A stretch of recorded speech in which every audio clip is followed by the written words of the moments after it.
Гэр интернет дараа төлбөрт багцтай боллоо. Гэр интернет. Заавчтай дөрөв мэндийг хүргэе. Өнөөдөр 2018 оны 3 дугаар сарын 27-ны өдрийн мигмар гараг. Улаанбаатар хотод 18 цаг тэгтэг минут. Энэ цаг мөч ТV телевизний 1-р сугараад FM 103.6 км хамтарч Монгол коммент нэвтрүүлгийг орон даяар эхлүүлж байна. Үзэгч та бүхэн TVS Mongolia гэсэн манай хамт биесний онлайн түгээгч пэйж хуудсанд лайктарч нэгдээд лайв хэлбэрээр Монгол коммент нэвтрүүлэгтэй холбогдож санал сэтгэлээ ирүүлэх боломж байна гэдгийг тодтогч боломжлъя. Өнөөдөр улс орон нийгэм эдийн засгийн хүрээлэлд эргэж байгаа гол асуудлуудыг Монгол комментийн үзэгч та бүдийн санал сэтгэлийн оролцоотойгоор ярилцъя гэсэн бодол байна. Цахим мэдээллийн дөрвөлөгч веб хуудасуудаар бичиж нийтэлж байгаа гол халуун сэдвүүд ямар асуудлууд байна гэдгийг бүдэж хамтраад өнөөдөр нэвтрүүлгийнхээ хугацаанд ярилцъя гэсэн бодол байгаа. За энэ 7 хоногийн хувьд бол бас ер нь бүх өдрийн дугаарууд дээр тодорхой хэмжээнд захидал уншаад явъя гэсэн юм бодол байж байгаа. За захидал нэлээд ачаалтсан байгаа учраас энэ асуудлыг бас нэлээд иргэд үзэгчдийн санал сүмжлэлийг хүлээж аваад ажил хэрэг болохгүй байна. Үнэхээр цаг хугацааны хувьд бас хохиролтой байгаа ийм захидлууд нэлээд их ирсэн юм байна. Тэгээд энэ бүгд дээрээ бас уялдаж энэ товч өгөөд тодорхой байх зарчмыг баримтлаад ажил яа гэсэн юм бодол байж байгаа. За ямар асуудлууд өнөөдрийн голдлох сэдвүүд байна гоо? За ямар ч гэсэн нөгөө сугар гэдэг хүнээс аль бие усны байцаалт авсан гэдэг ийм мэдээлэл гарсан байна. За тэгээд нөгөө хаврын хуурайшилтай үе эхэлж байгаа холбоотой гой хэрэг төмөр бас гараад эхэлж гисэн бас олон тооны мал галт төмөрт өртсөө гэсэн ийм мэдээлэл бас яваадах шиг байлээ. За иргэдийн олонхын саналаар дугаарын хязгаарлалтад өөрчлөлт оруулах тухай асуудлыг ярьчлаа. За энэ үеийг хот дүүргийн өдрөлтөд санал асуухаар юм байна. Хот дүүргийн өдрөлгүүд замын цагдаагийн дарга өдрөлгүүдийн хоорондоо харилцан ярьж тэгээд дээрэс нь бүтээн байгуулалтын томоохон ажлууд эхэлж байгаатай холбогдуулаад ямархуу хэлбэрээр яаж зохицуулж болохоор байна. Иргэд олон нийтийг бухимдуулахгүйгээр чирэгдэл үүсэхгүйгээр дээрэс нь одоо бас энэ бүтээн байгуулалтын ажлуудыг бас цаг нар алдахгүйгээр яаж хийх хэрэгжүүлэх боломж байна гэдэг дээр бас тодорхой судалгаа хийсэн юм билээ. Одоо иргэдээс саналын авъя гэдэг ийм зүйл яригдж байна. За өнөөдөр бас нийтэд олон нийтийн анхаарлын төвд орж ирсэн асуудал бол нөгөө үндэсний дэвшилтэд холбоо гэд ардын намын дэргэд байгуулагдсан энэ залуучуудын төлөөлөл хэвлэл мэдээллийн хэрэгслийнхэнд хандчихлаа. За тодорхой хэд хэдэн асуудлуудыг тавьсан Улсын хурлын гишүүн Нямбаатар шүүх прокурорын байгууллагын ажилтаа албаагчдын хууль бус үйлдэлийг аль биесээр прокурорын байгууллагатаас шалгуулахаар өгч байгаа гэсэн ийм мэдээллийг нийтэд өгч байна. За ерөнхийдөө бол тэр 500 сая долларын хадгаламжтай 5 настай хүүхэд гэдэг бол бодиттой гэж байна. За тэрний аав нээж нь одоо сая ам долларын хадгаламжтай шүүгч байдаг гэдэг нь бодиттой гэж байна. За энэ бол бас хуулиар хориглогдсон байдаг учраас нэр усыг нь зарлах боломжгүй. За 2013 оны үйлдэл юм биш тийм чинь үйл явдал юм биш. 5 жилийн өмнө тэр хүүхд 5 настай байсан. Одоо бол 10 таа болчихж байгаа юм шүү. Тэгэхээр энэ бол бас тэр хүүхд рүү тэр гэмт хэргийг жигтүүлэх ийм асуудал байж болохгүй гэдэг үүднээс хандж байгаа юм. За манай хойд хурш Оросын холбооны улсад бас томоохон ийм худалдааны төв дээр галт төмөр гарч 600 орчим иргэн гэнэ үн чинь. 64. 64 юм уу? 60 гэсэн юм болов. Би тэгж харлаа 60 гаруй иргэн гэсэн юм байна л да. Ийм галт төмөр дөртөж амнасаа алдсан харамсалтай хэрэг явдал болж энт Монгол улсын ерөнхийлөгчийн зүгээс эмгэнэл илэрхийлсэн байсан. За энэ мэдээллийг бас өнөөдөр захим ертөнцид нийтэд түгээж хүргэсэн байна лээ. За сүүлийн үед энэ анхаарлын төвд ороод байгаа нэг асуудлын Багнуур байна. Нийслэлийн Багнуур дүүрэг Чайна таун болох уу гэдэг асуудал дээр дүүргийн удирдлагуудын дуудаж хот дүүргийн дарга удирдлагууд бас одоо юу гэдэг мэдээлэл сонссон байлээ. За иргэний нийгмийн байгууллагуудын төлөөлөл бас тайлбар мэдээлэл өгсөн байна лээ. Ер нь энэ хусаг орн чинь эзэнтэй байна үгүй юу гэдэг асуудал дээр тодорхой нөхцөл байдал дээр үнэлт дүгнэлт өгөх цаг болчихжээ гэдэг асуудал яригдлаа. За ардчилсан нам дараагийн ээлжинд намаасаа хөөх хүнийг алдан бусаар нийтэд мэдэгдчихлээ.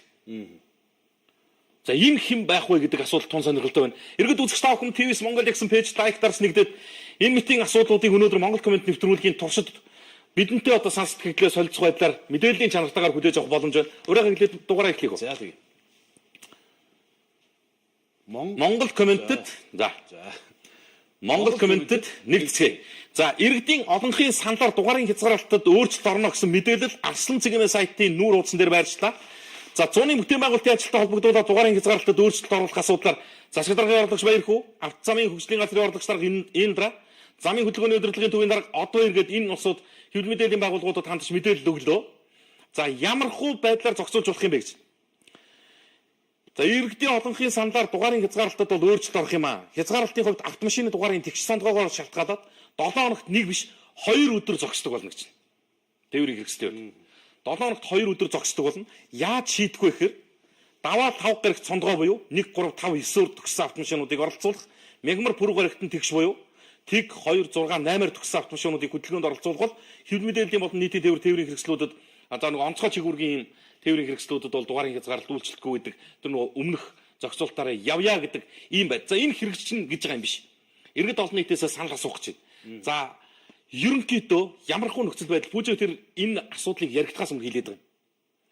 Улаанбаатар хот үндсэндээ 2 багчлаа.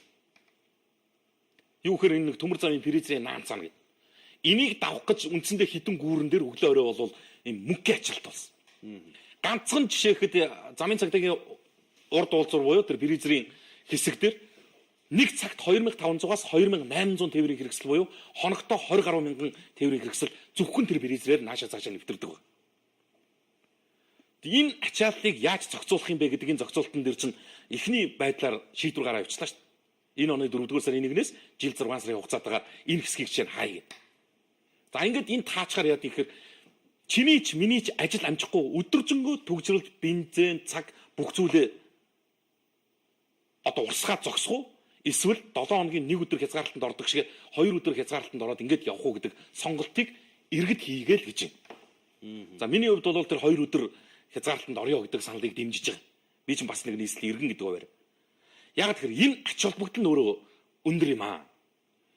Ердөө одоо эн чинь нэг 10 сарын 1 хүртэл гэдэг чинь нэг зуны улирал байгаа юм. Зуны улиралд эн чинь амар зугаалдаад тодорхой хэмжээнд ачаал багассан байж байгаа. Ийм үе дээр 100 бас нэг тодорхой хэмжээний энэ бүтээн байгуулалтын ажилд нь иргэд жолооч зорчигч бидний зүгээс боломж олгоод хамгийн гол нь хот дүүргийн удирдлагууд энэ бүтээн байгуулалтын ажлыг гардаг хийж байгаа энэ пүүс компаниуд хариуцлагатай, чанартай, чансаатай үнэхээр товлсон төлөвлөсөн хугацаанд энэ ажил асуудлаа хийгээд шийдээд өгчдөг бол 2 гараа өргөд дэмжиж. Одоо ямар асуудал байна гэхээр нэг л зүйлийг энэ төр өдөрж байгаа усудаас нэгж байгаа юм. Нийслэл Улаанбаатар хотод 650 мянган тээврийн хэрэгслийн жолооч байна. Энэ 650 мянган тээврийн хэрэгслийн жолооч болгон тээврийн хэрэгслийнхаа татварыг 365 хоног зорчгоор төлж байгаа юм. 365 хоног зорчгоор төлж байгаа. Гэтэл дугаарын хязгаарлалт гээд эн чинь 7 хоногт нэг зогсно хэрэг жил чинь хэдэн 7 хоногтой вэ? 54 7 хоног буюу 365 хоногийнхоо үндсэндээ 54 нь хязгаарлалтанд ороо зогсчих. Дээрээс нь онцгой үеүүдэд тэгш цондгоогоор ангилдаг. Цагаан сар, усын баяр наад, хичээлийн шинжил. Ингээд ийм үеуд байна шүү дээ. Инхээр үндсэндээ баг наач 65 хоног нь байхгүй болчих. Тэгэнгүүт дахиад 2 хоног болгохоор 100 гаруй хоног нь байхгүй болчих. Энэ татвараа бид нэр авъя. Энд тийм үстэй, шудраг үстэй. Яваагүйгийнхаа төлөө төлмөргүй шүү дээ. Хөдөлгөөнд оролцохгүй бай. Тэрийг дэмжиж. Энэ хот дүүргийн төр засгийн хийж хэрэгжүүлж байгаа ажлыг дэмжиж. Гэхдээ тэр яваагүй татвараа бид төлмөргүй л бай. Ингээд шийдэх юм бол иргэд энэ асуудал дээр нэг их тэгж хаан хойр хандахгүй байх. Гэртийг хүссэн хүсээгүй одоо байгаа нийслэл Улаанбаатар хотынхоо нөхцөл байдлыг ойлгож байгаа. Фризер давхад ямар байна? Инк тайвны гүүр давхад ямар байна? Инк тайвны гүүрний зүүн талын нүхэн гарцаар гарахад гарч ороход хэр вэ өглөөрөө?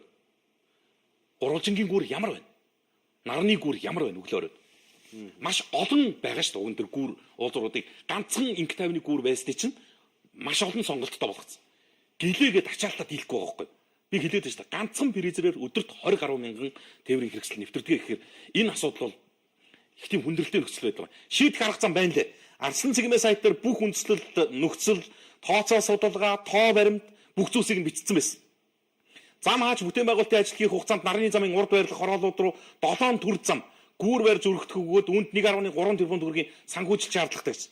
Махатма Гандигийн гудамжийг нарны замтай холбох 1.4 км авцсан барихад 393 сая гэдэг. Ингээд ийм мөнгө хэрэгтэй байна. 7 чиглэлээр тэр гүүр барьж авах хугацаанд одоо нөхөн гац ч юм уу, түнэлэн гац ч юм уу ингэж гаргах нь. Энд 1.3 тэрбум төгрөгийн санхүүжилт хэрэгтэй байна гэдэг олон асуудал мэдээллүүд байна лээ. За хот дүүргийн хэмжээнд яригдж байгаа өнөөдрийн бас нэг анхаарал татсан сэдв юу гэхээр энэ түрээсийн орон сууц.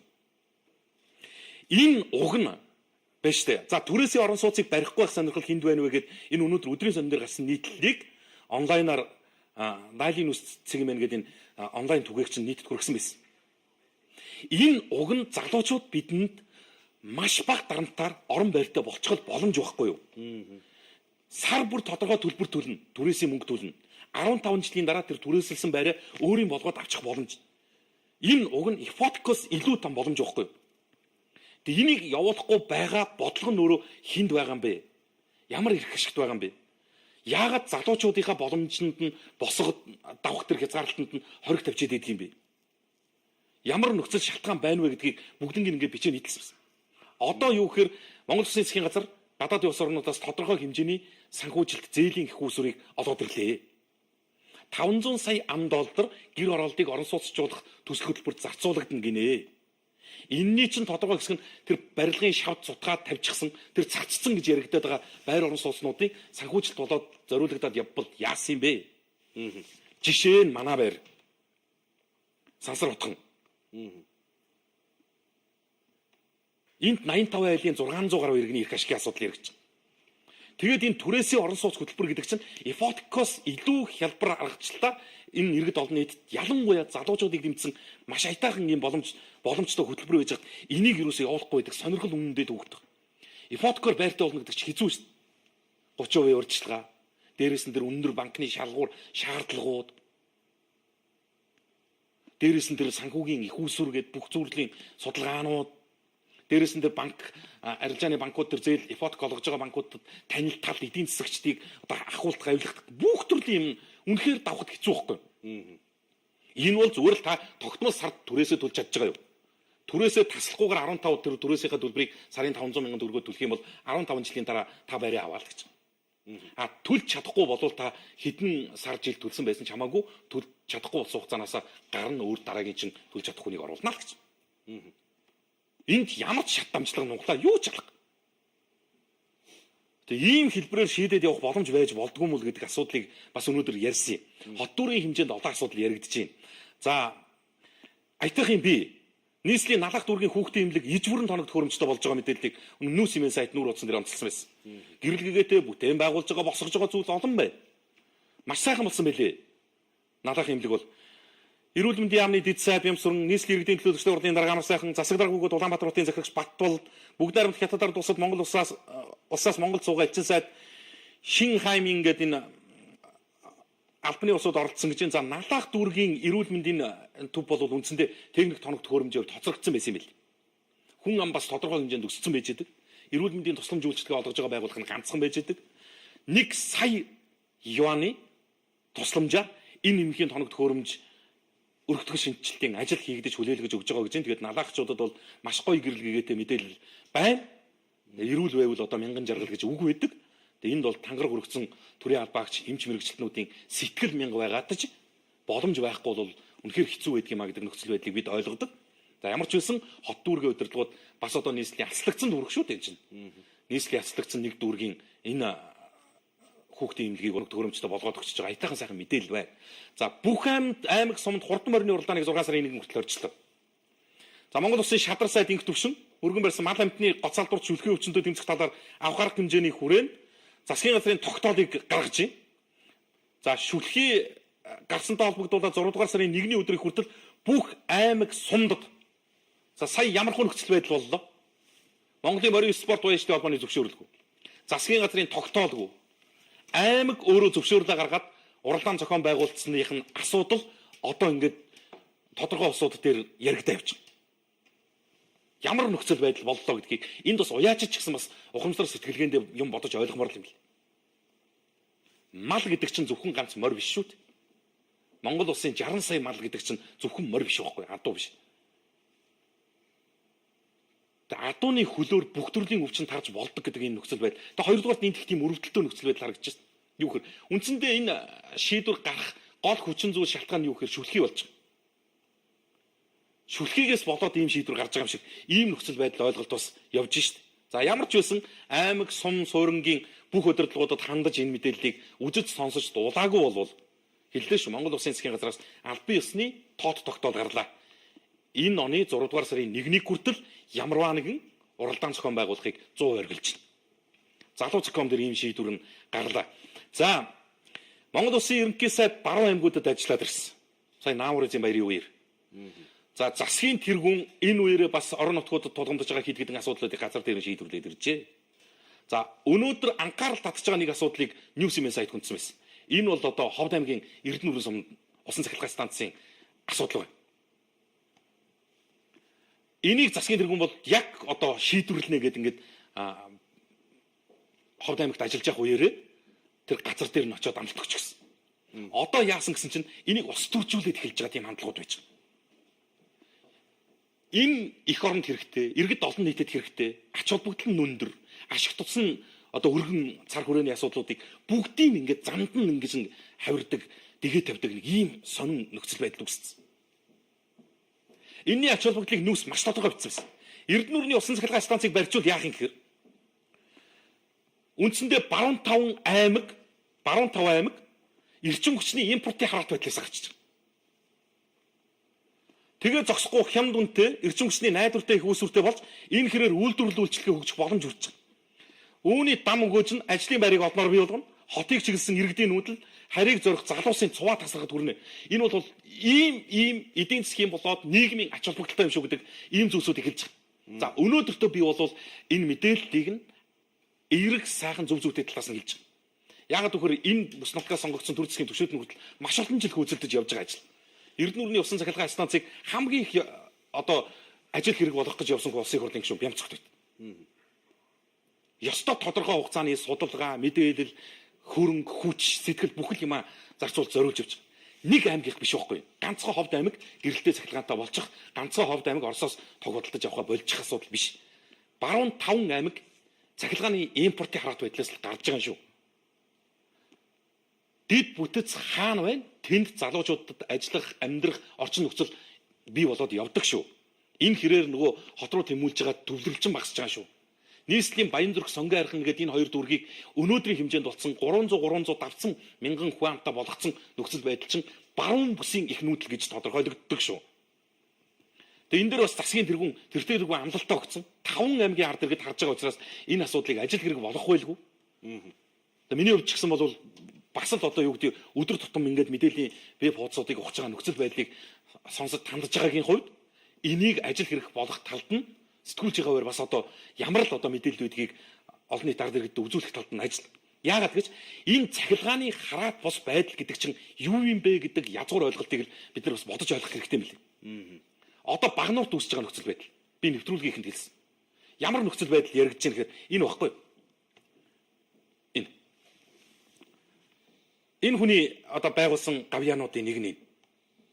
Ерөнхий сайдаар ажиллаж байсан сайхан бэлэг. Бас нэгэн үзэсгэлэн гай бол багнуурт баригдах дулааны цахилгаан станцыг хятадуудаар бариулахаар гэрээ байгуулжээ. Ингэснээр тэнд олон мянган хятадууд суурших орон сууцны China Town баригдаж эхэлнэ гэдэг. Энийг одоо өнөөдөр үгүйсгэсэн зөндөө үйл явдал бол. Гэтэл энд судалж байгаа, мэдж байгаа их сурвалж дээр нь байгаа газар нөхцөл үнэхээр хэвээр нөгөө нүглийн нүдийг нүхтэй сасаар хуурна гэдэг шиг шалтгаан нөхцлүүдийг ярьж байгаа. Энэ хараа цахилгаан станцыг яндангаас эхлээ барьдаг болсон байна гинэ. Хийгдэж байгаа. Гэхдээ энэ Багнуурын цахилгаан станцын хувьд бол яг үнэхээр хятадууд орж ирнэ, хятад хотхон байрна, хятадууд хотхон барих тийм үү China Town барих 10 газар хүссэн тийм хүсээд тэгээд тэрийг нь орон нутгийн захиргаа өгөөгүй гэсэн боловч бид нар яваад нүдэрээ харахад бол одоо тэнд цахилгаан станцын барилга эхэлсэн гэдэг барилгууд нь болохоор орон сууц маягийн том барилгууд босоод байгаа. Тэгээд орон сууц маягийн цахилгаан станц гэхээс илүү цахилгаан станц энгийн нүдээр харахад шүү дээ. Энгийн нүдээр харахад тэгээд орон нутгийн захиргаанд юу нөгөө оршин суугчид нь энэ юу босоод байгаа гэсэн чинь өө цахилгаан станц босож байгаа яндангаа босоод эхэлсэн гэж хэлсэн байж байгаа тийм тайлбар хэлсэн байж байгаа. Тэгээ бид нар шалгад юм аа. яндангаа босгоод эхэлсэн байна гэж байна. Сансрын зураг мураг энэ төр хардаг хүмүүс нэг хараад өгнө мөгнө энэ төргээд ингээд асуудал үүсгэсэн чинь урдаас цахилгаан станц яндангаас эхэлж босдгоо маа. гэсэн хариу авсан байж байгаа. Тэгээд яг хөө бид нар өөрийнхөө хэмжээнд нөгөө иргэдийн хэмжээнд бол энэ чинь тойроод яваад үзэл Тэгээ ийм л инээдтэй нөхцөл байдал дүр зургалд үүссэн. Одоо монголчуудыг юу ч малалж болно гэж байна шүү дээ. Монгол улсын цахилгааны 50% нь хятадын хараат болох тухай асуудал яригдж байна. Тэгсэн чинь энд нэг хитрхи их үндэслэх үзэлтэнгүүд ерөөсө төрийн томоохон тодорхой бодлогын ажлыг дундаас нь зогсоох гэж шантаажлж байна, атакалж байна гэдэг ийм л нөхцөл байдлаар юм ярьж байна. Тэгээ орон нутгийн тэр дүүрэг хороо удирж байгаа нөхдүүд нь ч гэсэн дандаа арьсан хамгаалсан юм ярина. Үг хэлэх болгондоо арьсан хамгаалсан юм ярина. Одоо энэ хүн өнөөдөр энэ хот төргийн удирдлагуудад ирж энэ мэдээллийг өгч байгаа. Амнаас нь гарч байгаа үг болгон өөрийгөө өмгөлсөн. Миний үед биш ээ 2015 онд. Надад хамаагүй тэр хүүхдс. Гэхдээ тэгээд тэгсэн гэд байж их юм уу? Та одоо тэр орон нутгийг удирж байгаа юм шүү дээ. Тэр дүүрэг хороог удирж байгаа юм шүү дээ. Энэ чинь намайг зориудаар гүтгэж намайг ингэж харлуул. Тэгвэл энэ үйл ажиллагаа зөв биш л юм болвол таслан зогсоох, хориглох, цуцлах бүх эрх мэдэл нь танд байна шүү дээ. Ингээ яриа сууж шүү дээ. Чи одоо хардаа бүгдийг хүлээн зөвшөөрсөн байгаа. Ингэж байна. Би өнөөдөр газар олсон гэж яриад байгаа үгүй. Энэ 2015 оны 10 сарын 20-ны Бямдар даргын гарын үсгтээ захимж байгаа. Анх Багнуур Power компани 127 га газрыг олгосон 5 жилийн хугацаатаар олгосон энэ захимж энэ байж. Анх Бямдар даргын үед 2015 оны 10 сарын 20-нд би энэ төсөлтөд олоод нэг ч захимж гаргаагүй. Намайг одоо ингэж бүртгэж байгаа. Нэгт. Хоёрт энэ худгуудын зөвшөөрлийг надад өгсөн юм шиг ярьж байгаа. Тийм байхгүй. Энэ худгуудын зөвшөөрөл мөн 15 онд дүүргээс худгуудын зөвшөөрлийг өгдөг. Нийслэlis усны нөөцийн газраас өгсөн зөвшөөрөл нь байна. Байгаль усны яамнаас энэ Power компанид болцоод гэсэн ийм зөвшөөрөл өгсөн юм. Дандаа 15 он тухайн үеийн арслан намын их хөрж явах үеийн дандаа удирдлагуудын үеийн гаргасан шийдвэрүүд байгаа. Ийм дандаа тань хамаагүй. Дандаа гэж гал надад хамаагүй. Тэгээд жишээ нь энэ хүний энэ өнөөдөр нийслэлчүүдэд өгж байгаа тэр Багнуур дүүргийн иргэдэд өгж байгаа мэдээллийг чи юу гэж ойлгов? Тэгээд энэ хүний мэдээллээс бол би тэрийг зөвч гэдгийг ойлгосонгүй, буруу ч гэдгийг ойлгосонгүй. Зүгээр би хамаагүй л баг. За би тэр өмнөх одоо тэр Ардсан намын удирдлагуудыг Ардсан намын засаг барьж исэн үед нь Багнуур дүүргийг удирж исэн удирдлагуудыг өмөрж байгаа юм биш. Хизээж хамгаалахгүй болохгүй. 127 га газрыг хятадуудад өглөө. Монголчуудад тэнд төцний газар олддоггүй шүү дээ. Хаашаашаа метр газар олдох болсон байхгүй. Бүхсрэх газар олдох байсан. 127 га газар өглөө. Энэ буруу. Тэгвэл та яагаад өнөөдөр тэр дүүргийг удирж байгаа хүн буруутаа нэвлэрээ яваад байгаа. Тэгээ энэ асуудлыг ярихаар намайг гүтгэж ийн гэд ерөөсөө одоо Багнуур дүүргийн засаг даргыг гүтгсэн ингэсэн юм огт байхгүй шүү дээ. Энэ шийдвэр зөв юм уу? Зөв болоод та дэмжиж байгаа юм уу? Эвлэрээд яваа юм уу? Буруу юм бол энэ тэр хүний тэр намын үед тэр засгийн үед тэр гэдэг хүн олгоцсон учраас тэр гэдэг хүн л одоо энийг хариуцна гэд хүлээн зөвшөөрсөн байж байгаа юм. Энийг л ойлгохгүй. Бүгдийг мэдчихэж штэ энэ худгууд өгсөн юм байна. Цахилгаан станцын чинь 25 жилийн хугацаатай хятадууд ашиглана гэсэн. Тий, 25 жил, эхний 25 жил ашиглах юм. Тэгээд Монгол улсыг шилжүүлнэ гэсэн юм. Тэгээд 25 жилийн хугацаатай тэнд ажиллах хүмүүс нь бас хятад хүмүүс байх хэрэгтэй гэсэн ийм зүйл залт бас явж байгаа юм шүү. Тий, угаасаа тийм энийг болов угаасаа яг 2015 онд үзүүлэгчээсэн гэрэг нийтэд ил болгож үзүүлээгүй байхгүй юу. Дандаа нэг ийм хулгайн замаар явлаа шүү дээ. Тэгээ хаанаа л хариуцлагатай баймар байна л да. Өнөөдөр та ийм юм яриад зогсож явах биш, сууж явах биш. Үнэхээр одоо ийм нөхцөл байдал үүссэн Багнуур төр хятадуудын кемп босоод эхэлсэн. Тэнд China Town баригдаж эхэлж байгаа юм шиг ийм нөхцөл байдал нь үнэхээр тэнд харагдаж байгаа бол энийг таслан зогсоох талд нь яах вэ гэдгийг хот дүүргийн удирдлагуудтай ярмаар биш. Хууль хяналтын байгууллагынхантай энийг ярмаар биш. Тэр гэрээ чи хуудуудаа буруу зүрх байсан бол цуцлах ямар арга зам гарц гаргалгаа байна уу гэдгийг ярмаар биш. Энэ Багнуур эвгүүцсэн шүү. Үнэнтэй эвлэрэх гэдэг сайхан л байдгийг хатууч гэсэн. Багнуур цахилгааныхаа хувьд биш. Улсыг гэрэлтэй тогтоо халуун дулаан байлгаж байгаа тэр нүүрсний уурхаа нь өөрөө бас 100% хятадуудын эзэмшилд очих тухай асуудал яригдж байгаа шүү. Багнуур дүүрэг гэдэг бол үндсэндээ уурхаа түшгэлсэн л дүүрэг. Энэ дүүргийн уурхаа цахилгаан нь хятадын эзэмшилд очих юм бол үндсэндээ бид нар нийслэлийн нэг том дүүрэг тэр их гүршийн нэг юм жигүүр болгоол өглөө. Бодолтой энэ чинь ийм юм байж болохгүй шүү дээ. 10,000 хятад шүү дээ. 9,000 нь үнэхээр өстө номын коммун гарууд ирлээ гэж бодъё л. 9,000 хятад нь өстө үнэхээр өстө хүн шиг хятадууд ирж. Нэг нь 10 хятад тутмын нэг нь олиггүй байлаа гэж бодоход 1000 олиггүй нөхөр орж ийн гэж боддоо. Тэгээ 25 жил тэнд идэж шин гэж боддоо. Энийг болж ийн гэж ойлгож байгаа юм уу? Тэрийгээ юус огт ярихгүй. Би тэр зөвшөөрлийг өгөөгүй. А тэрийг ч би өгөөгүй. Тэр ч тэдэн оны тэр хүний их шул гэдэг л ийм л яриатай л байх юм. За нефт боловсруулах үйлдвэр барина гэсэн юу болсон юм болоо гэсэн байна. Нэгдүгээр эмнэлгийн урлагийн засгийн баян өндөр эрхлэлтэй бүх совилогч үйлчлэгч нарт баярснаа илэрхийлье. Иргэдсэн хингэж вэ? Иргэдсэн бүтэд гэдэг хүнээс мэдлэгээ явуулсан байна. За бүхэл бүтэн улс байж хэдхэн хүнийг дийлэхгүй гэж юу? Учир төгөө дууслаа шүү дээ гэсэн байна. Багнаар эрүүл мэндийн төвийн ажилтнууд хитрхи хариуцлагагүй байна.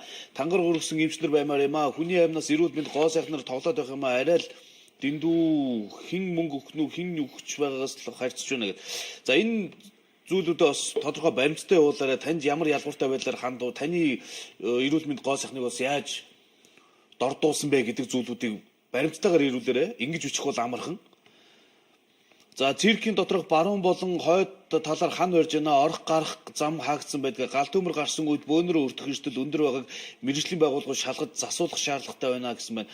Хахуул авч байгаа бүх хүмүүсийг за ингээд бас л эвгүй үг хэллэг ороод ирэх юм.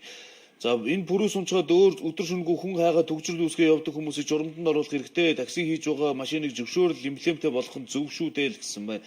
За хятадуудаа хүчээр гаргаа бал дараа Монголын бүх зүйлийг амаараа хамгаалж ирээдүйдээ үлдээсэн шүү дээ. За үүргээ ухамсарлахгүй энэ мэт Багнуурын дарган цэрэг хусаад ээжээ зайлуулаач Багнуурын хаан гэсэн байна. Ирхвэрж байгаа хүн зүрүүдийг сэтгцийн үйлчлэг ойролцоохонд оруулах юмсан. Багнуурынхан над Манангийн гар хөл болсон өөдгөө амтнд Чайнатаун хамт явуулаач л гэсэн байна. Дархан цацд богд уулын нэг ам тэр чигээрээ Кувейтийн мэдлэх юм шиг юм байна штэ л гэж. За Монгол улс чинь эрхчлөө тусгаар тогтносон улс үсттэй солонгос дуу сонссны төлөө Монгол улсаас хөөгдөх юм а хүн хүний сонирхол өөр шүү дээ. За элдв бусын хараалын үгээр дуудуулах юм а. За тэгээ хэлсэн хүмүүс нь мэдэж байгаа үсттэй гэсэн байна. Энэ сайхан бэлэг одоо хаана яваа юм болоо? За 1072 хувьцааг хизээ ашиглах боломжтой болох гэж байгаа эсгийг яаж шалгаж шилж өгөх боломж байна уу гэж байна. Замын цагдаагийн зогсоол руу ороод гарахад 30 минутанд 500 төгрөг 31 минутанд 1000 төгрөг гинэ ороод юм тодруулж болохгүй юм байна дөө. Зогсоолын талаар судалж үзээрэй хаасаагүй мөнгө болжээ л гэсэн байна. Баянгол дүрхт байдаг Эрдмийн өргөө сургууль ойн болж байгааг хүүхэд болгоноос 50,000-аас 100,000 төгрөг нэхэж байна л гэсэн сэтгэл ирж Алтан булгийн гайлын байцаагч нар арай л дэндүү юмнаас татвар авах нэрээр халаасаа зузаалах юм а. Энийг хянаж шалгадаг газар байна уу гэсэн байна. Багнуур Монголын газар нутаг шүү. Эх орныхоо төлөө тэмцээ. За дагвар хот хөдөө орон нутгаа хөгжүүлэхгүй бол Улаанбаатар шишнээ орон сууцны блокуд бариад ямар хэрэг байх вэ? Хөдөөнөөс гэр атсан цуваа зогсоогүй цагт утаа бохирдлын асуудлаас гарахгүй шүү дээ.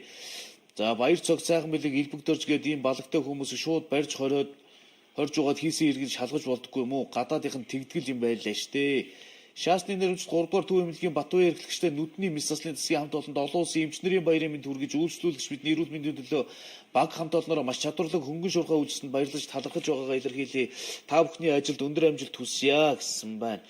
За өнөөдөр би бас их эмчнэрийн баярын өдөр юм шиг байна. За тэгвэл би бас ихнэлгсэн эрдэмшилгээний төвийн эмчнэрт бас баярсан талархснаа илэрхийлье. Манай хүүхдийн би бас жоохон чилэрхэд тэг өнөөдөр ихнэлгснээр очсон маш их ачаалтай байдаг. За энэ ачааллынхаа дундуугаар бас ингээд эмчилж өгсөн, оншилж өгсөн нэмчнэртэй бас баярлалаа. Тэр их ачааллыг бас өнөөдөр яг өөр юм биер бас шарлаа л да. Ерөөсөө нөгөө хүүхдийн тоглоомын газар ямар хүүхдтэй байдаг вэ? Яг л тийм олон хүүхдүүд тэнд үйлчлүүлдэг юм байна. Тэгээ тэр үйлчлүүлж байгаа хүмүүс бас эмчнэрийн ачааллыг ойлгож бас үйлчлүүлээрээ нэлээд бухимдалтай иргэд бас байх шиг байлээ. Тийм учраас энэ зүйл дээр бас анхаарах хэрэгтэй юм байна. Монголд ганцхан л байдаг төв шүү дээ, тийм. За бензиний үн ингээд тогтчихсон уу? Үнэлэлгүй нэмсэн ингээд тогтоосон биз дээ. Тэрхэн үедээ л шуугаад өөр стандар гараад ирэхээр мартчих юм да гэсэн байна. 25 жил бишээ арай цөөхөн жил ажиллаж болдгоо юм уу? Хятадууд гарлаа ажилдгүй ухмал хөрөнгө үлдэндээ гэсэн байна. За ийм сэтгэлдүүдээс ирсэн байна да. Тэгжээж л уг нь яана гэдэг чинь монголчууд тэр хугацаа хүртэл дадлагжиж сурахгүй л гэсэн шүү дээ. 25 жил дагуулж монголчуудыг дагуулж явж ижил тэр цахилгаан станцыг ажлууд сурах юм гэсэн. Одоо яацарсан толгоонууд гэж бид нарыг үнэлж дүгнээд байгаа. Яагараа заавал тэднэрээр бариулах ёстой ч болчихсон. Ийм шийдвэр гаргасан хүн яах юм одоо мэдэхгүй. Ямар ч үсэн өнөөдөр мэдээллийн олдоо цэгийн сайт дээр бол ардчилсан намаас хөөгдөх дараагийн гишүүн хэн байх уу гэдэг мэдээлэл дээр сайхан бэлэг гэдэг нь ирэх нэрлсэн байл лээ. За ардсан намын дарга бол ямархуу нөхцөл байдлаар яаж ажиллаж байгаа гэдгийг ард иргэд бол харж байгаа. Офшорын асуудал гарч ирлээ. Ийм шийдвэр захирамжууд гарч ийн гэдгийг бид өдөр тутам илж мэдээлж байна. Одоо өнөөдөр ийм асуудал босоод ирлээ. Багнуурын балаг бол тасрахгүй үргэлжлэх юм байна. Энэ дээр харин хариуцлага алдсан байвал энэ хүнийг шууд хариуцлага алдчих гэж хэлж болохгүй шүү дээ. Ямар нөхцөл шалтгаан байсан юм? Дарамт шахалт байсан юм уу? Улс төрийн тохироо тийм байсан юм уу? Эдийн засгийн агуулга байсан юм уу? Энэ бүгдийн тогтоогоод ингэх юм бол хариуцлага хүлээх юм асуудлыг ярих юм шиг байна. Ардсан намаас бол хөөгдөх дараагийн гишүүн сайхан бэлэг байж магадгүй гэсэн ийм таамаглал олдоо цэгийн дээр гараад ирлээ. За өнөөдөр улсын хурлын нэр бүхий гишүүд хэвлэл мэдээллийнхэнд хандсан асуудал энэ шүүгчдийн орлоготой холбоотой. Улсын хурлын гишүүн Нямбатар шүүгчдийн орлогыг шалгуулахаар прокурор тандчихсан. Ноцтой хэд хэд асуудал гарч ирлээ бүз. Энэ шүүгчд бол үнэхээр алдсан юм. Ингэж байгаа шүү дээ. 2010-аас 18 онд ашигт малтмын лицензийг үндэслэгүй болгож сунгасан шүүгчдэд хариуцлага тооцох хэрэгтэй. Анхан шатны шүүх ямар шатваргүй болсныг өөрийн нийгмийн сүлжээгээр танилцуулна. Би эднэрийг бол бүгдийг нийтэд мэдээлнэ. Хүчингү болгосон лицензийг шүүх сэргээждэг. Энэ бол шууд улсаас оруулж байгаа үстэй. Энэ вэ? Хүчингү болгосон лицензийг сэргээсэн 22 шүүгчийн хөрөнгийг шалгаж өгөөч гэдэг. Айтом цэгийн сайт. Энэ тусгай зөвшөөрөл эзэмшигч нь Etihad Systems компани ийм тоот Монгол цамхаг, Булган инвест, Шударгаан дууд, Эргэмэг, Шин Мамина дандаа цуцлагдсан лицензүүдийг шүүгчнэр буцаагаас сэргээгээд өгсөн байж байгаа. Улсаа худалдаж ийн л гэсэн үг болж байгаа үстэй. Улсаасаа урамж байгаа л үйлдэл болж байгаа үстэй. Саус копи энэ төрөч. Саус копи оюутлах хөтөл байгаа юм чинь энэ. Түр ажилтгал байна шүү дээ тодорхой хэмжээндээ. Муулуулан барин шүүмжлүүлэн барин ажиллаа хийтгэл юм шүү дээ. Тэрийг шүүх ингээ зохион гаргах юм бол юм хийх хэрэг алга шүү дээ. Энэ дэр чинь тэгэл нөгөө асуудлууд чи эхэлж байгаа шүү дээ. Одоо энэ дэр бас Нямбатар гэж өөрөө ярьсан байсан юм. Манай энэ өдөр мэдээллийн хөтөлбөр аянда дэлгэрэнгүй гаргана дөө. За гацчихлаа. Энийг уг нь одоо сонсох чи гэж бодож ирсэн. Бүх юм яг энэ уулуур хатаага авчиж байгаа. Хөрөнгөжих, мөнгөжих, тэр их хэмжээний хээл хахуул авилгалын асуудал яригдах бүх тэр одоо объект чинь энэ уулуурхаа хідэн компаниг л дагаа явдаг юм. Хууль хяналтын байгууллага одоо бүх төвшөнд орон нутаг төр захиргааны байгууллагын удирдлагууд өнөөдөр дараагийн нэг асуудал нь болохоор энэ улсын хурлын гишүүн ил инкам хаглан нөгөө өмнө говьмгээс сонгогдсон. Инкам хаглан гишүүн 5 толгой компаниг шалгуулахаар авилгатай тэмцэх газар хандж байна. Тэгээд орон нутгийн өмч 5 толгой компани байхгүй. Тэр баг 5 толгой гэдэг тэр орон нутгийн өмч 5 толгой компани чинь 51%-ийг нь өмнө говийн ард иргэд эзэмшдэг байхгүй юу? Одоо яасан гэсэн чинь тэр 5 толгой компани 20 сая ам долларын өртөө болсон. Эрдэнэс 5 толгой компани энэ өрөө нэхэх юм бол орон нутгийн өмч 5 толгой компаниг шууд авчих юм хууль эрх зүйн орчин бүрдсэн. Тэнийг яах вэ? Орон нутгийн иргэд тэр 51%-ийг эзэмшиж байгаа өмнө говьчууд 20 сая долларын өрт төлөх юм. Би дээр нэг ярьж ирсэн шүү дээ. Нэг нэгнийхээ эзэмшлийн талбаар ингээ яваарчдаг юм байна. Ийм асуудал яригдж байна гэсэн тэгээд энэ тухайн компани удирдлагууд нь болохоор огт тийм юм байхгүй гэж тайлбарлаад л өнгөрсөн. Одоо ийм хэмжээний хуримтлагдсан үр хүссэн юм байна гэсэн. Үгүй л гэсэн. Монгол төрийн түвшээ батлаад өглөө. Их хурлын гишүүн хуулийн өмнө хариуцлагатай албан тушаалаар хашиж байгаа хүн ийм нөхцөл байдал үүсчээгээд гаргаад ирлээ. Одоо юу гэж хэлэх юм? Авилгатай тэмцэх газар ямар ч байсан хуулийнхаа хүрээнд тодорхой хугацаанд нь тайлбар мэдээллийг эргэж хэлэх байлгүй. Авилгатай тэмцэх газарт Монгол Улсын их хурлын гишүүн Лувсангийн инх болт хариуцлага тооцоолох тухай гэж. Улсын хурлын гишүүн Лувсангийн инх болт миний сонгогдсон 23 дугаар тойрогт Монголын ард түмний өмч, Монгол Улсын стратегийн ордуулах орон нутгийн өмч 5 толгой компани, төрийн өмч Эрдэнэс 5 толгой компани үйл ажиллагаа явуулдаг. 5 толгой компани Монгол Улсын ашигт малтмуудын тухай хууль болоод бусад хууль тогтоомжуудыг ноцтойгоор зөрчин Эрдэнэс 5 толгой компани ашиглалтын ийм тооцолт лицензтэй талбайд хөрсүүлэлтийн үйл ажиллагаа явуулж 268.3 мянган тонн нүүрс олборлон 20 орчим сая ам долларын хохирол учруулсан талаар албаны болон бусад их сурвалжаас сонсч мэдээлэл авч байсан. Энэ асуудал олон нийтийн хэвлэл мэдээллийн хэрэгслэр удаа дараа цацгдсан боловч үнэн мөнийг нь хууль хяналтын байгууллага шалгаж тогтоохгүй байна. Бас л ямар их ашиг байгаа мэдэхгүй. Тэгээ энэ үйлдэлүүдийг хуулийн хүрээнд шалгаж судлаад хариуцлага тооцож өгөөч гэд хандж. Ерөөсөө яг явн явсаар Монголын уул уурхайн салбарын нөө дампуурлын үндсэн жишг тэнд харагдаж байгаа байхгүй. Одоо бид Эрдэнэс 5 толгойхоо 1072 ширхэг хувьцааг эзэмшдэг. Амилддаг. Хизээч өргөөж өгдөг. Нэг л их хувьцаа эзэмшиж яадаг. Ийм иргэд байдаг. Бид ашиг авах хүрдэг тухай ойлголтоор бодоо явдаг болохоос биш алдагдaltaд ороод өрөнд орчихгүй гэдэг ойлголтыг толгоонд оруулдаг байхгүй. Нийт Монгол улс биш. Энэ яагаад вөхөр орон нутгийн өмч 5 толгой компани учраас өмнө говийн нийт иргэд одоо бол та нөхд 20 сая ам долларын өртөө шууд хэлэхэд ийм нөхцөл байдал үүссэн. Яваанда яах вөхөр Эрдэнэс 5 толгой компани ийм нөхцөл байдалд орох юм бол Монголын тэндээс хувьцаа эзэмшиж байгаа 1072 ширхэг хувьцаа эзэмшиж байгаа 3 сая 200 мянган иргэн одоо өрөнд орох ийм нөхцөл байдал үүсгэх нь шүү. Тэг ингэхээр ч л ерөөсөө улс үндийдгүүгийн урагшилтгүүгийн шалтгаанууд энд л байж л. За одоо энэ хар төрд ажлыг яаж хийж өгдгийг харуулж байгаа. Ашиглалтанд ороод 1 жил болоогүй зам. Шар усны үйлт юм болж. Сэлэнг аймаг. Дулаанханы 4 замнаас Ерөө хөдөр сумын чиглэлийн автозамын 32 км, Ерөө сумын 64 км-т хандгаатын өтөрмийн орчимд 110 м орчим урттай шар усны үер бууж их хэмжээний эвдрэл үүслээ. Шар усны үер шүү дээ энэ. Зүгээр цас айлж байгаа. Ноцтой. Тэгтээ одоо энийг тестгүй зам гэд боддоо. Ийм. Бороор бол яах юм? Хүчтэй одоо аянга цахилгаантай дуутай агаадар орвол энэ зам одоо хайж. Энэ зүгээр алуул. Чи энийг ингээ хардаа. Харин Энэ одоо иддэм зам угаасаа замын компани иддэе. Энэ замаас иддэггүй гэж юу ч байхгүй. Учиртай идэлтэй манайх юм. Ийм нэмгэн зам тавьсан гаднаас харахаар нэг гой зам байж байгаа. Энийг хардаа. Одоо ингээд хар. Энд чинь зүгээр л ёстой хүн алах баг худаг бэлдээд өгч байгаа. 110 м ингээ урсцсан энэ зам. Энэ хараа. Зүгээр одоо энэ зузаан нэмгийн ингээл харагдчихээн л. Хариуцлага гэдэг юм алга ба шүү дээ.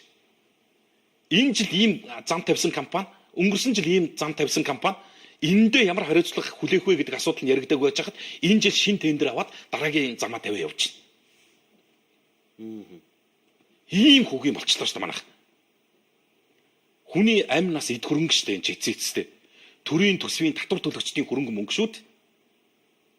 Өнгөрсөн жилийн энэ жанхгуугаа яах вэ гэдэг асуудал энд ямар хариуцлага хүлээх юм бэ гэдэг асуудал нь тодорхойгүй байж хатал энэ жилийн замын ажил гээл явж байгаа. Ядаж нэг ичих ухамсар гэж юм баймир.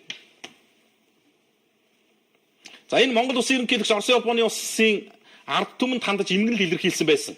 За эмгэнэл илэрхийлдэг энэ хөрш орнууд одоо дипломат харилцаатай орнуудад учирж байгаа юм янз янзын асуудал ийм байдаг. Тэгэхээр энд өнөөдөр нэг юм төрийн одоо юу гэдэг нь те албан бичиг дээрээс авахар их гоё зүйл анхдагч нь болж гарч ирж байгаа. Би энийг их олзуурхаад байгаа. Ерөнхийлөгч Баттулга Оросын улбооны улс руу илгээсэн албан бичгээ энэ босоо Монгол бичгээрээ 1% гаргаж явуулсан байл.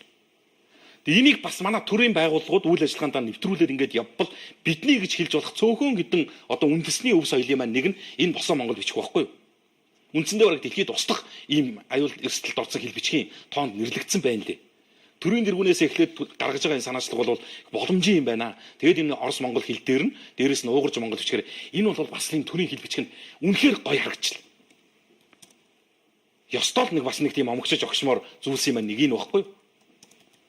Тэгээд ийм зүйлийг бас өнөөдөр мэдээ имэн сайт онцолсон байсан бусад ийм төр захиргааны байгууллагууд аймаг орон нутгийн байдлаар хэл бичгээ хамгаалж үлдэх талд нь хойч залуу үедээ өвлүүлэх талд нь санаачлал гаргаж ажиллавал яадаг юм бол гэж нэг санаа юм.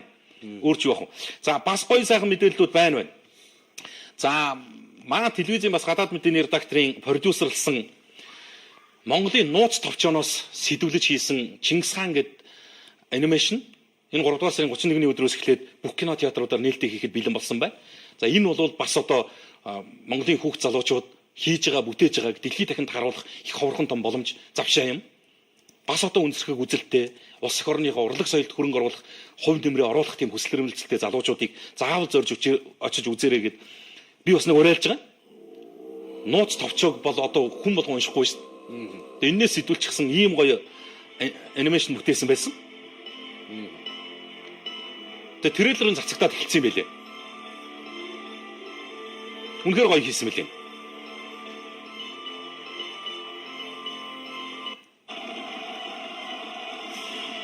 Тасархаа уу?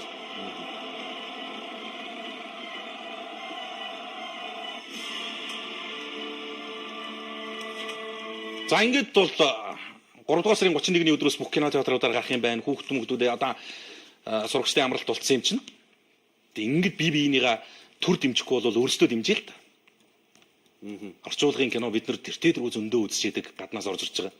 Нэг удаа бас өөрийнхөө хэл соёл дээр үндэснийхээ одоо түүхэн нууц товчоноос сэтүүлчихсэн анимашныг үзье. Монгол залуучууд бас хийж ийн бүтээж ийн чадж ийн гэдгийг харуулъя гэдэг үднээс нь залуучуудаа уриалж байгаа. Монгол залуучууд бүгдийг чадчихна. Сайныг чадчих, сарыг чадчихна. Дэлхийд одоо үндсэндээ баг гайхамшиг бүтээж штэ. 3 хүн заяа. Автобусны буудлын дээр 30 минут зогсохдоо 13 иргэний гар утас суулгаж рекорд тогтоосон юм. Дунджаар 2 минут 10 секундэд нэг утас суулгаж байгаа.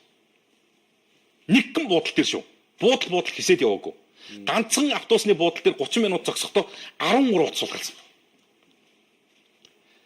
Энэ хараа энэ зөрчлийн хууль гэж юм хэрэгжиж эхэлснээс хойш үнэхээр хөгийн нөхцөл байдал үүсчихлээ. Маш олон иргэн аж ахуй нэгж байгууллагууд ялангуяа хуваарь хөдөлмөр эрхэлж байгаа юм иргэд хилмигдэж хохирж байгаа нөхцөл байдал. Дээрэс нь бусдыг хохироож байгаа тэр нөгөө хуулийн зүйл залтанд заагдсан ял шийдэх хэмжээний хохирол тооцогддоггүй юм нөхцөл байдал чинь бүр яг энэ мэтийн хулгай дээрмийн хэргийг бүр өөгсөвчлээ. Хулгай дээрм илэрхий өслөө шүү. Өчигдөр би ярьж ирсэн. Эмэгтэйчүүд архиуд согтоод эрэгтэй хүнийг дээрмцсэн байсан. Гар утсыг булааж аваад зүгтсэн байсан. Юу эсийг үзэж 30 минутанд 13 хүний утас хулгайлж байна. Энэ нөхдүүд 3 цаг явуул хийдийг хусах нь. Өглөө ажил хичээл эхэлж байгаа 7 цагаас оройны ажил тарах 7 цаг хүртэл 12 цаг бусдын халаас тэмдэрэхэд хэдэн 100 утас судлах хулгайлах нь. Нэг иргэн гар утсаа алдлаа гэдэг хохирол гомдол дээр чинь хэрэг үүсгэж шалгаж болохгүй байна. Энэ хууль чинь. 13 иргэнийхийг яах юм дгүй. Тэр нэг утас одоо 200 мянган төгрөгөөр үнэлэгдэж гин гэж бодоход 13 иргэний утас нийлчгээр яах юм бэ? Тэн дээр бас энэ хууль санаачилж батлсан иргэж гисэн энэ эрх баригчид гисэн нэг зүйлийг бодооч л гэдэг үднээс хэлээд байгаа. Тэгээ энэ 13 утас хайчихгүй гэдэг бас сонин шүү. Ойлгомжтой шүү дээ. Энд чинь дээд эргүүл очиж шүү. Тинчээ чи хулгай утас авах юм бол нөө эрүүгээ хариуцлага тах. Одоо үнэндээ өгшин тийм юм лөөлөө байна ёстой. Уцаавн гэдэг юм бол байхгүй болсон юм шиг үл. Байхгүй болж байгаа. Ер нь зэгцэр. Гэхдээ нөгөө нэг сүлжээгээр нь бол байгаа юм шиг байна тий. Одоо хараа нөгөө микроны тэр тэдитэй тэдийгүү энэ Facebook гэдэг чинь зүгээр маш том зах бай, хар зах бай. Facebook чинь зүгээр л зах боллоо шүү дээ яг үнэ хэлэхэд. За олон гоё сайхан юм олж харж болно. Тэгвэл зүгээр л одоо баартар дээ, солилцъя, арилжээ, гар утас судалдааны гэдэг ингээд бүр бүтэн төрөлдсөн ингээд ийм группүүд пэйжүүд гэж. Хин хүснэ нь ямар ч утсаа зааж болчих нь энэ дэр. Энийг жишээл яаж хянах юм? Тэгээд тэнд очихоос өмнө хөшөө ямар асуудлыг би ярих гэдэг нь гэхээр хулгайчтайгаа тэмцэлтэй Монголын төр. Бүх шатандаа энэ Монгол улс орн чинь хулгайчийн орн боллоо шүү дээ. Нэгэнт хулгайлцсан хүн зарах арга олддог л байхгүй юу да. Нөгөө авилгалын мөнгө чинь дансаар явдаг хүн гэдэг шиг. За дорн говьд нефтийн үйлдвэр бариад бензин түл шимдэрнэ гэж хэн тооцоо хийгээд байгаа юм болоо. Хэрэг үүнийг бариул газрын гүнд байдаг цэвэр усны нөөц болох сайн усны усан судлыг сүйтгэх гээд байна. Энийг хянаж судалдаг байгальтай ээлдэг хүн болон төрийн бас байгууллагууд байвал дугаараач ээ. Бидэнд ус хэрэгтэй шүү дээ. Дугаарын хязгаарлалтын талаар санал байна. Хөдөө орон нутгаас хот ороод ажил хөөцөлтөөр нэг бүтэн өдөр явахгүй орон нутгийн дугаарыг хязгаарлалтаас хасмаар байна л гэсэн байна. Тог арай дэндүү хязгаарлах юм аа. Сонгон хайрхан дүүрэгт 11 цагт тасарсан тог 18 цагт ирж байна штэ. Арай л юм аа л гэсэн байна. За дугаарын хязгаарлалтын талаар санал байна. Орон нутгийн дугаарын асуудал байна. Хитэн дүүнрээ өмөрч дуугарсны төлөө ингэж надад хариг сандаж байгаа юм. Яагаад ингэж хандаж байгаа юм бэ л гэж байна. Багнуураа өгмөөргүй байна. Энэ хитэн 76 үг дуурдагч болоосэ. Ард иргэдийн төлөө ажиллаа хийгээч дээ гэсэн байна. мөнгө ирэх мэтлэрээ далаалгасан яаж юм болохоор залуучууд ч их орондоо амьдрах юм бэ л гэж байна. Босоо Монгол бичгээрээ гангарсан ерөнхийдөө баярлаа. Тэнгэр яхан тасбар авах даваагүй юм а. Ямар нэг газар байдаг болов энэ талаараа мэдээлэл байдгүй. Шууд торгоо зарлыг нь хэд нугаж гаргуулад авбал наадуул чинь хаширна. Анхнаасаа замыг сайн болохыг хин шалгадаг юм бэ. Тэр байгууллагад хариуцлага хүлээх, тэр байгууллагад хариуцлага хүлээх ёстой. За төрийн албаныхан кирилл бичгээрээс зөв бичиж чаддгүй шүү дээ. Яаж уугуурчин Монгол бичгээр бичих вдээ л гэж байна. Одоо тэгээд зөв бичиж чаддаг болохоор одоо тэр нь зөв л гэсэн үг болж байна тийм. Цалин мөнгө нэмэгдэхгүй юм байхдаа хөдөлмөрөө шударгаар үйлдвэрлэх юмсан да. Авто замын барилгын тухай хуульгүй юм чинь идэхгүй яах юм бэ? Авто замын хэлбэр гадаргуу зузаан нэмгэн хашлага гэж гол үзүүлэлтүүд хөдлөшгүй хуультай байх ёстой байдгаа л гэж. Арай л тэгтэл бас л сэтгэл дутаад байна л хүчтэй. Эдгээр намаа ингэж байгаа ч миний гэр орон хаан байдгийг хинттэйгээ байдгийг бүгдийг мэднэ. Аюулгүй сейфти байдал би яаж хамгаалах юм бэ л гэж. За энэ нэг эргэн загтал ütсэн байсан. Ядам сүрэнгийн нэрмж дүрслэх урлаг, дизайны, аним сургууль нь соёл урлаг боловсролын салбарт 24 бэрхшээлтэй үйл ажиллагаа явуулж байна. Манай сургууль хөгжлийн бэрхшээлтэй хүүхдүүдийг дэмжин авьяас үлгийг нээх, хөгжүүлэх нийгэмшүүлэх тал дээр ихээхэн анхаарлаа ажилладаг юм. Тэдний тодорхой хувийг аутизмтай хүүхдүүд эзэлдэг юм а. Бид дэлхийн аутизмыг таниулах өдрийг тохиолдуулан манай сургуулийн сонсогч оюутан хувьтын бие даасан уран бүтээлийн солон гатгах хувьт хэмээх үзэсгэлэн гаргахаар шамдаа ажиллаж байна. 18 оны 3 дугаар сарын 30-ны өдөр 17 цагаас Marshall Art Gallery-д нээлттэй хийхэд бэлэн боллоо. Танай байгууллага энэхүү үйл ажиллагааг дэмжин дэлхийн аутизмыг таниулах өдрийг сурчлага үйлчлэхэд хамтран ажиллана гэдэгт гүнээ итгэж байна.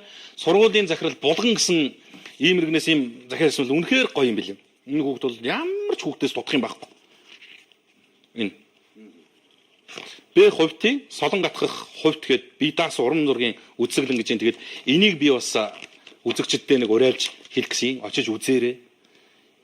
Яг ийм төрлийн одоо өвчин эмгэгтэй байж байгаа уран зөргөөр дутж байгаа тэр олон хүүхдүүдэд бас тэр сэтгэлийн дэмийг хайрлаарай. Энэ бол үнэхээр одоо ёстой нэг авьяас төгсөрсөн юм байна л. Ийм гоё үзэсгэлэн бас 30-ны өдөр болох юм байна лээ. Тэгэд энийг бас мэдээллийн чанартай хүргэж байгаа. Тэгэд энэ дүүнэртээ бас амжилт хүсье. За. Харамсалтай үйл явдал болсон байлээ. Энэ үстэр гарсан 350 гаруй мал төмөр төрчихжээ гэдэг би хэлсэн. Энэ Үр хангаа аймгийн хар хорин сумын Жалбаа баг Шамхан хавцгай гэдэг газар малын хашаа шатсан байна. Онцгой үеийн аль багчид 400 гаруй ажиллаж унтраасан. За тус гал төмөртний 350 бог мал өртөж хорогджээ. Яа одоо ингээд нэг юм зуднаас салах гэж хэлдэг түүмэр залгацдаг. Төвхтөө шүү. Ер нь үстэр юм уу? Тийм ээ. За. Өөрөө шилтэй байна. Тэгээ анхаарал болгоомж илүүдэхгүй шүү гэдэг зүйлийг бас хэлж байна да. Өндөрлөө найруулагч тохиогдсон. 18 цаг 47 минут. Мегур гарагийн Монгол комент нэвтрүүлэгт нэгдэж нийлж санал сэтгэлдээ цензургүй сайхан бичиж илгээсэн эрүүлсэн үзэгч та бүхэндээ баярлалаа. Цахим сайтуудаас ярьсан хэлсэн энэ олон асуудлуудад бас авах гээх ухаанаар хандаараа үзэгчтэй. Маргааш 5 гарагийн Монгол комент 18 цаг тэг минутад энэ эндэр дээрээс хүрэх учиртай. За 103.6 радио FM бас өнөө маргааштай нэвтрүүлгийг сонсох хэлбэрт дамжуулахгүй байгаа юм байна. За бас учир шалтгаан юмнуудыг энэ ярилцаж ойлголцоод бас нэг талтаа гарчих боломж байгаа хаа гэдэг зүйлийг бас нэг хэлчихье. За тэгээд өөрөөгөө хэлье даа. Монгол комментэд нэгдэцгээе.